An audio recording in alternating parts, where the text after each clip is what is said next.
നിരവധി കൗതുകങ്ങൾ. അതായത് അദ്ദേഹം ചെയ്തിരിക്കുന്ന കഥാപാത്രങ്ങൾ ഇനി അദ്ദേഹത്തിന്റെ സിനിമയല്ല, അദ്ദേഹത്തിന്റെ എഴുത്തിൽ നിന്ന് പിറന്ന സിനിമയല്ല എന്നുണ്ടെങ്കിൽ പോലും ആ ചെയ്യുന്ന കഥാപാത്രങ്ങൾ അത് എത്രത്തോളം ശ്രദ്ധിച്ചിരുന്നു എന്നുള്ളതാണ്. ഏതൊക്കെ കഥാപാത്രങ്ങൾ നമ്മളിപ്പം പറയില്ലേ, ദിവസവും ഒരു തവണയെങ്കിലും ഓർത്തു പോകുന്ന ചില സിനിമാ ഡയലോഗുകൾ ആ കാലഘട്ടത്തിൽ ഉണ്ടായിട്ടുണ്ട്. അപ്പം അങ്ങനെ ഓർത്തു പോകുന്നതിൽ ഏറ്റവും മികച്ചു നിൽക്കുന്നത് എന്ന് നമുക്ക് തോന്നുന്ന ചില കഥാപാത്രങ്ങളുണ്ടല്ലോ. അപ്പം അത് അദ്ദേഹത്തിന്റെ സിനിമയിൽ നിന്ന് മാറി മറ്റു സിനിമകളിൽ എത്തുമ്പോഴും അതിന് യാതൊരു മാറ്റവും സംഭവിച്ചിട്ടില്ല എന്നതുകൂടി അദ്ദേഹത്തിന്റെ കഴിവ്, അല്ലെങ്കിൽ അദ്ദേഹത്തിന്റെ ഈ പറയുന്ന ഒരു ശേഷിയെ കൂടുതൽ മനസ്സിലാക്കി തരാൻ സാധിച്ചു.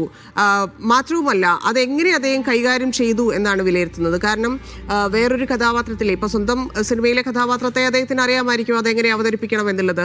മറ്റൊരു സിനിമയിലേക്ക് എത്തുമ്പോൾ അതിൽ ഒട്ടും തന്നെ ഒരു കുറവ് വരുത്താതെ അദ്ദേഹത്തിന് അത് ചെയ്യാൻ സാധിച്ചു എന്നുള്ളത്, ഒരു ആക്ടർ എന്നുള്ള രീതിയിൽ അദ്ദേഹത്തെ ഓർക്കുമ്പോൾ അത് ഏതൊക്കെ കഥാപാത്രങ്ങളാണ്, അതിനെ എങ്ങനെ വിശേഷിപ്പിക്കേണ്ടതുണ്ട്, എങ്ങനെ ഓർക്കും ആ കഥാപാത്രങ്ങൾ?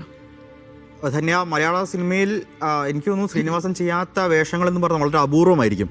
അദ്ദേഹം മമ്മൂട്ടിയുടെ ഒപ്പവും മോഹൻലാലിൻ്റെ ഒപ്പവും കൂടാതെ വലിയ വലിയ താരങ്ങളെ കൂടെയും സംവിധായകന്മാരെ കൂടെയൊക്കെ അഭിനയിച്ച് തെളിയിച്ച ഒരുപാട് കഥാപാത്രങ്ങൾ നമ്മുടെ മുന്നിലൂടെ എപ്പോഴും മാറി മറിയും.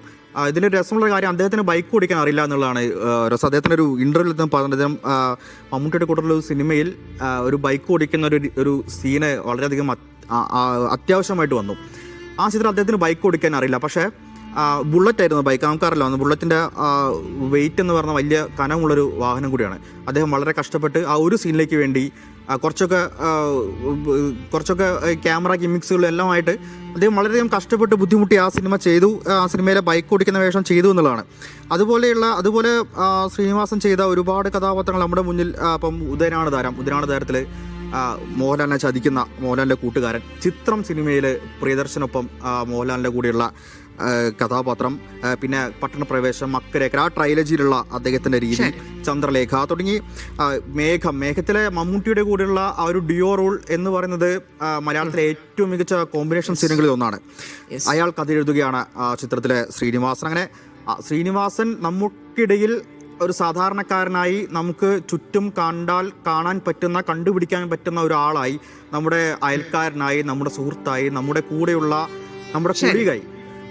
കൂടെ ഉണ്ടായിരുന്നു എന്നുള്ളതാണ് യാഥാർത്ഥ്യം. ശരി സച്ചിൻ.